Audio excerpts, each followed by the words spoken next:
Hey, what's going on, guys? I'm Vas, and this is Koi, and we're Cryptsighted. This is a channel all about cryptocurrencies, the trading, the mining, the ICOs, and everything else in between. So stay tuned.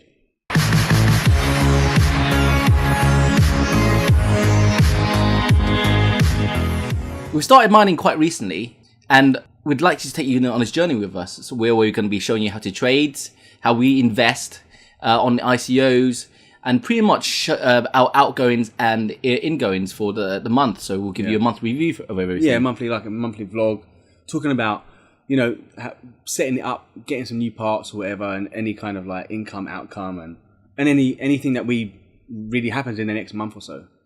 So why did we get into mining? Money. Pretty much. So it's because, like, basically in June, right? In June, the whole cryptocurrency world exploded, like literally exploded. If you are into cryptocurrencies, you know, like June was the time that everything just completely blown out. Out. I mean, maybe even before that, because when did Ethereum become massive? Like May, April, May kind of time, it just started blowing up. And then, I mean, Bitcoin has been big for obviously quite a while, but it started. I mean, was it August the Fork? That was it. Yeah, it just went. It's just gone crazy. I mean, we're really gutted we didn't invest more money in that. So basically, what it was like, I spoke to Vas and said, look, Vas, listen, right? I want to get into cryptos. I mean, you know, what do you think about doing something? And we both decided that, you know, like there were a few ways to invest in cryptos, but me and Vas decided that we're both quite good with, you know, computers and technology.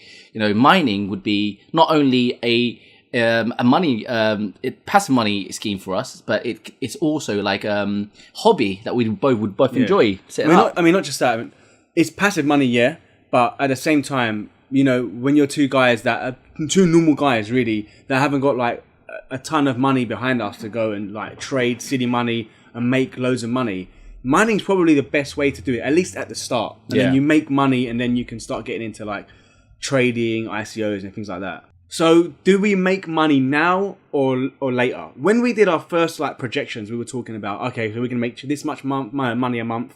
We're gonna like, oh, you know, we can take that out or keep that in, and this can pay for electricity or whatever, you know. But as we've gone through the month, and we will do this in the next video, is we're thinking, okay, let's maybe hold on to money or hold on to like crypto, like got some Bitcoin, got some Ethereum, another like Lbry and stuff, and you can hold on to it. It might be actually more profitable to hold on to it. So yeah, you can make money monthly, but sometimes it's better to hold money. So when mining cryptocurrencies, there's a few hundred of cryptocurrencies that you can choose to mine, right? It depends on the algorithm. Obviously, it depends on your hardware. It depends on, you know, like how much you're willing to invest. Obviously, the big boy right here is obviously Bitcoin. Everyone would want to mine Bitcoin, but in order to mine Bitcoin, you would need something called ASIC miners, which we'll go through later on in the video, which are specific, you know, miners that you can buy from, you know, various suppliers to mine Bitcoin. Quite expensive. Yeah. Whereas, you know, like something like Ethereum, who are only GPU mineable, which means that it's ASIC resistant, which means that, you know, Ethereum or anything GPU mineable are quite mineable for the home user. Quite stable for the home user. Yeah. I mean, it's doable basically. At the end of the day, if you're a normal guy who's just like, oh, I build computers or whatever, not even for a living, just I build computer. You know, I built a gaming computer, let's say, and you're thinking, you know what, I could use a GPU or multiple GPUs to mine Ethereum and make some money on the side. You know, you don't have to have tons of GPUs, but it does help. But also, it's just because of the fallback issue. You know, for example, if you go out and buy an ASIC miner to try and mine Bitcoin, and you're trying to get a return on investment for that, but when it comes to, you know, you decided that you don't want, you've had enough, you don't want to mine Bitcoin anymore, you can't really sell that ASIC miner. Yeah, do you know what I mean? You can't. I mean, if it somehow, like, let's just say it won't, but let's just say cryptocurrency or that specific coin you want to mine just goes down, right? And there's no point of mining it anymore. And you've got all this hardware. You're like, oh my God, I spent thousands of pounds of dollars on this hardware. You can just sell that to gamers who are actually getting destroyed right now because cryptocurrency, because miners are like buying all the stock up for like silly money, and kind of gamers are kind of getting the short end of the stick, really. I mean, so in short, you can choose to mine whatever you want with GPU because there is plenty of altcoins out there, as they say it. But to me, like the big boy out there are two. You've got Bitcoin and Ethereum, you know, Yeah. and Ethereum obviously is more stable. It's well known. It's more developed. I would say it's one of the most developed. The most money put into it. It's got a huge development team behind them. So I mean, for us, Microsoft are getting involved. Yeah. So for us, Ethereum would be like, you know, like a quite a safe bet in terms of mining and profitability. It won't spike up as much. No, not as obviously any other coin you're trying to mine, but it's stable, and that's what we wanted. So obviously, we thought we'd share this journey with you. So why did we choose dual mining? Well, you can straight mine anything really, but with Ethereum you can mine another coin, and that basically pays for electricity. And if you want to keep the other coin, let's say like you can get Decree, or we're mining Lbry right now, you can keep that and hope kind of that it goes up in the future, and then you've got a lot more coins than say an Ethereum or whatever else. Like we've got like 500 Lbry coins for the first month, so that is a lot more, obviously, Ethereum, a lot more coins than Ethereum. And if somehow, I mean, I don't think it will, but if somehow that spikes up, you've made a ton of money in a short space of time. So that can be good as well. So, because obviously the perks of dual mining is obviously quite blatant. Because, for example, you can choose to mine Monero, XMR, straight off, and you'll be mining that Monero straight away. You'll be saving a little bit of electricity a month, but obviously you've only got Monero, right? So obviously, if you want to dual mine, such as Ethereum and Decree, or Ethereum and LBC, you know, it might make you a little bit more, but it can help towards a little bit more towards electric. So yeah, definitely. Yeah. That's the perks of that. Definitely worth it. So once you've chosen what to mine, you need to choose your hardware, and what you're going to mine directly correlates with the GPU you need. So we're mining Ethereum, and Ethereum is better off with the algorithm is better with AMD. You can choose things like Zcash, which are better with NVIDIA. But when we went to go and buy our AMD cards, we struggled because Ethereum is probably the main coin that everyone's trying to mine right now, right? And then Zcash as well, but massively Ethereum. And there's a huge shortage of AMD cards out there, especially the 5 series cards, the RX580s and the 570s, and the 4 gig and 8 gig, and they're massively expensive compared to what they're supposed to be. So the recommended retail price, I think in England, was like £200, and they were going for like £300. And the equivalent, I'd say now, the equivalent of dollar to pound. So if you go and buy a 580 for £300, that's the equivalent of like $400. You can go and get a 1070 for that much if you're a gamer, let's say. So we do get kind of screwed over here in England a little bit with the money, and actually probably even more with electric, actually, to be honest with you. So at the end of the day, you just got to look at it, you know, profit loss kind of thing. But we worked out and we got lucky with the cards we got. So what we got was the Asus 580 4 gig, which is totally fine. You don't need more than 4 gig on a card. Obviously, for resale value, an 8 gig will probably be better because people would probably more likely buy that. But they were so hard to find, and they were at least £70-80 more. So not worth it at the end of the day. So around the time that we were gonna start mining, we were looking at 580s first, and then we heard about the RX Vega, and that was meant to be like a monster mining card, which didn't work out in the end. They were saying that it's going to be 70 to 100 mega hashes on 300 watts, and we're like, wow, man, that's like 3 cards or whatever, and we were like, oh man, we've got to get these cards. And when they were coming out, we saw on overclockers they were £450, and we ordered like 3 or 4 each. I mean, one ended up coming to me, the other one was like, oh yeah, we're going to get them at some point, and they were really not anywhere near like, you know, the reported hash rate. It was like no more than 30, 40 tops. I think it was like 32 mega hashes on Ethereum. You can get about 40 now. Yeah, you can get about 40 now, but even still, the power consumption was crazy, and you wouldn't make any money really. It was noisy. Oh man, it overheated. So noisy. Yeah, you had to turn up the wattage and stuff. It was shocking card. So anyway, we ended up going back to 580s. We had a few pre-ordered on Amazon. They didn't really work. Was it Red Devils? Yeah, Red Devils, weren't it? They didn't even, or Red Dragons. Yeah, I think it was the Red Dragons. The order never got filled. Yeah, never got filled. I think they were like saying, instead of them saying, oh, you know, they're end of line, they were saying, oh, they're not out yet. So that was quite frustrating, but we did end up getting them for like £230 for these cards, which was actually pretty good in the end. It was basically recommended retail price. So with GPUs, you need GPU risers. Now, these are kind of hit and miss. You can get them from Amazon. We got them from Amazon. Amazon, right? Yeah, Amazon. We got like a pack of 6. And some people get like a pack of 6 and you see people going, oh man, I got 6 and only like 4 of them work. We got lucky because there's not really like a big manufacturer, big like trustworthy, well-known manufacturer making these GPU risers. So they're generally like just like Chinese manufacturers. Mainly from China, yeah. And you just gotta like hope for the best, really. Just read up the reviews on them and you hopefully get the best ones you can. The next bit of hardware you need is the CPU and RAM. CPU, we got this Pentium, what is it, a G4400. Seriously, doesn't really matter that much. The CPU is not massively important. You can get like an i3, you can get, I don't know if you want to get an AMD, but the best thing we got was like, it was like £40. It's like 40 not even that, yeah, not even that. Like $40 in America, so definitely worth getting that. And then the next one is RAM. We got this Vengeance LPX kit, DDR4, 2400 megahertz. Seriously, speed and latency, like the CAS numbers and the megahertz you see, not massively important. You need about 16 gigs just to run smoothly and stuff, especially with more than 6 cards especially.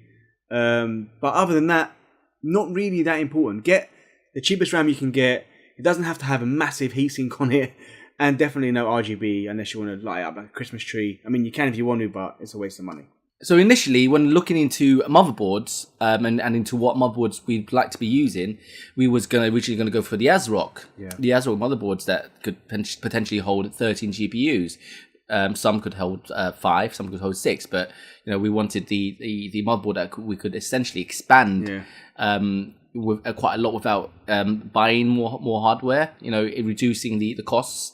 So we was initially literally going to buy the ASRock we were very close to buying 13 GPU motherboard, but as we was looking, suddenly like Asus decided to release a review on the new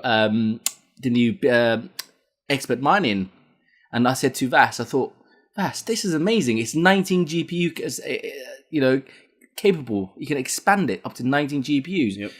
And it's got obviously built-in software that's helps you mine, and obviously the capability and the detection of the GPUs is all amazing. It was very easy to use as well. And obviously it supports three PSUs. Yeah, exactly. That was massive, really. That was huge for us. And so obviously we decided to wait 2 weeks before the board to come out in order to order it. And that's when we got our GPUs anyway. Yeah, so obviously we was waiting for the GPUs anyway.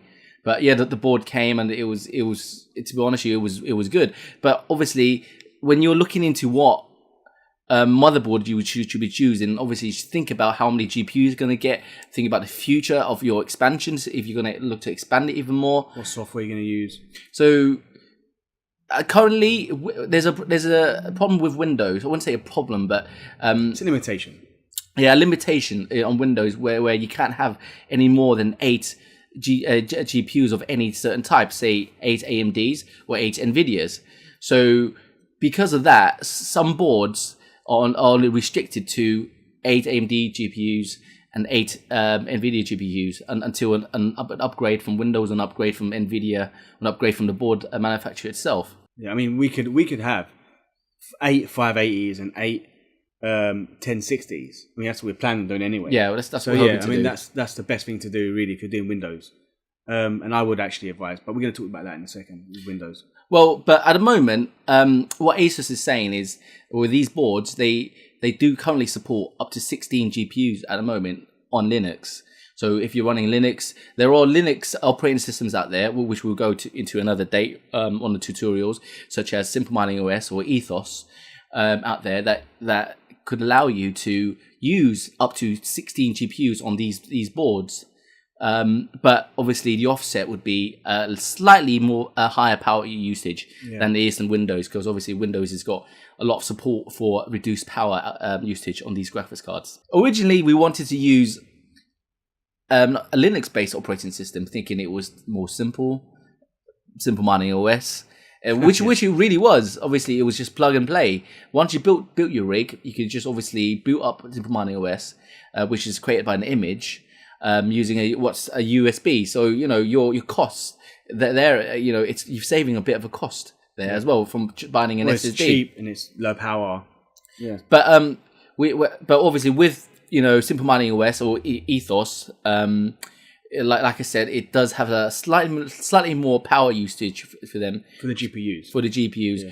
So we decided we would obviously at the moment we've got seven GPUs. So at the moment Windows, in order to save a bit of power, save a bit of cost, we thought we'd use Windows.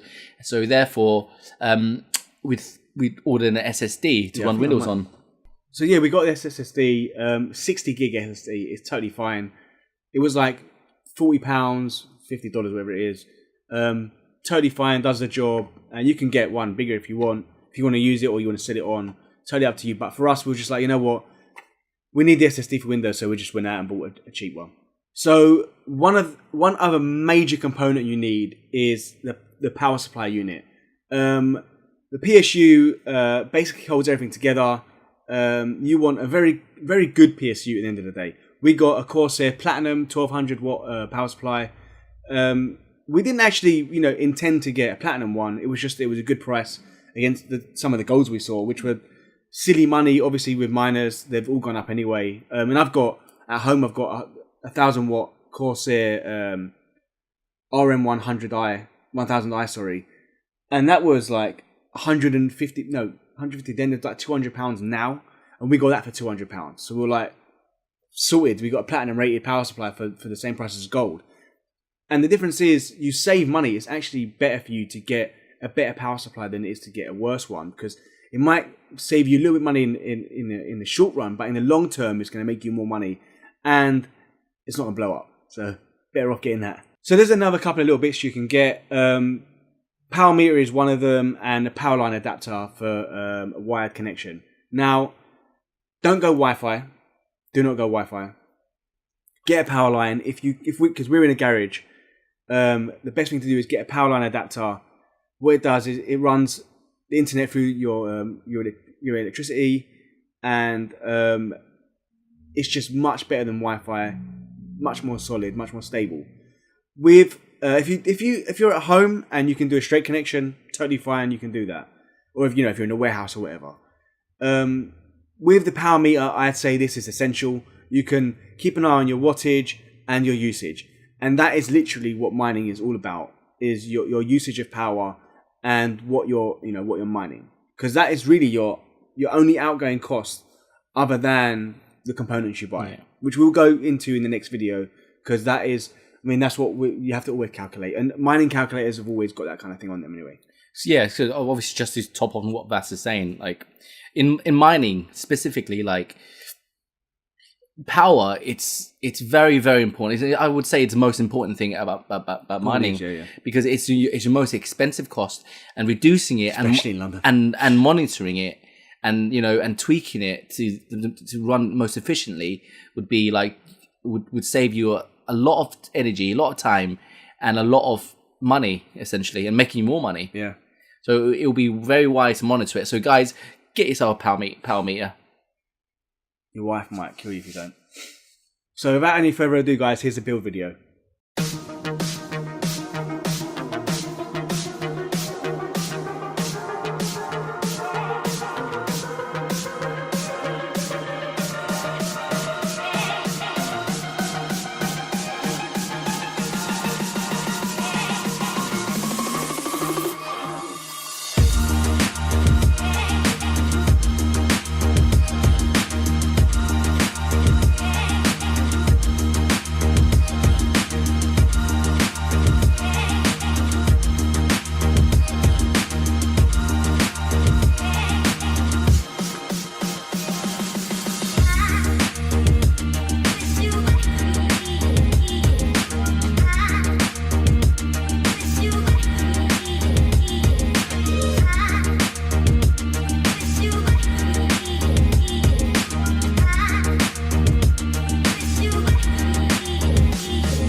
So guys, that was build video. As you could see, from my change of clothes, it took us a few days just to get it right, get everything set up and mining how we wanted it to, because we were using a lot of power at the start.